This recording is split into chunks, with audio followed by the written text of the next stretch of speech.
Halo teman-teman, perkenalkan nama saya Lutfi Humaira. Apa kabar semuanya? Alhamdulillah, saya juga baik. Hari ini saya akan menceritakan sebuah kisah yang berjudul Legenda Batai Raya. Kisah ini dikutip dari Perpustakaan Kabupaten Biren. Dengarkan ya teman-teman. Sebuah kisah di pedalaman Juli, tinggallah sebuah keluarga sederhana yang hidup penuh kebahagiaan. Mereka dikaruniai seorang putri nan cantik jelita yang diberi nama Pocut Intan. Mereka hidup saling mengasihi meskipun hidup dalam kesederhanaan hanya ditopang dari hasil menjual kayu bakar. Namun mereka selalu bersyukur sehingga selalu hidup dalam keadaan berkecukupan.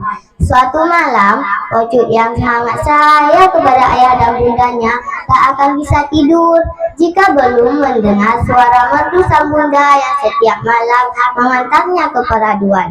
Suatu hari, Pocut diajak untuk mengumpulkan kayu bakar di hutan. Pocut yang kelelahan pun tertidur di sebuah batu besar. Kemudian, Pocut didatangi oleh seorang kakek dalam mimpinya. Kakek mengatakan, di dalam batu besar tersebut ada peralatan yang bisa digunakan untuk kenduri. Hai anakku, di dalam batu besar ini ada cantinya yang bisa engkau dan penduduk desa gunakan untuk menggelap kenduri di desamu, dan seluruh pantangannya yang tidak boleh dilanggar oleh siapapun. Tantangannya apa, kek? Ya, siapapun boleh saja mengambil dan memakai peralatan di dalam batu besar dan harus dikembalikan setelah acara selesai dalam keadaan utuh, dan jika dilanggar harta tersebut tidak dapat digunakan lagi. Batu besar tersebut akan tertutup selama-lamanya.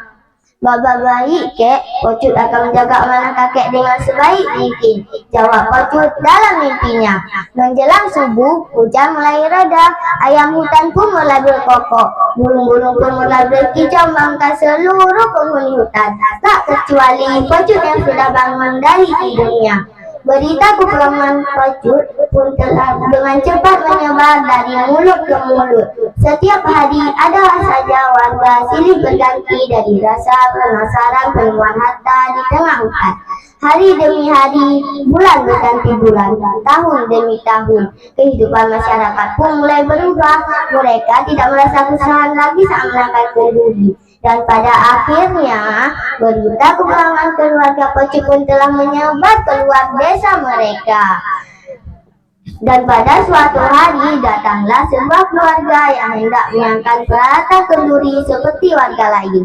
Sebenarnya, Pocut tidak ingin meminjamkan kepada orang yang tak mereka kenal.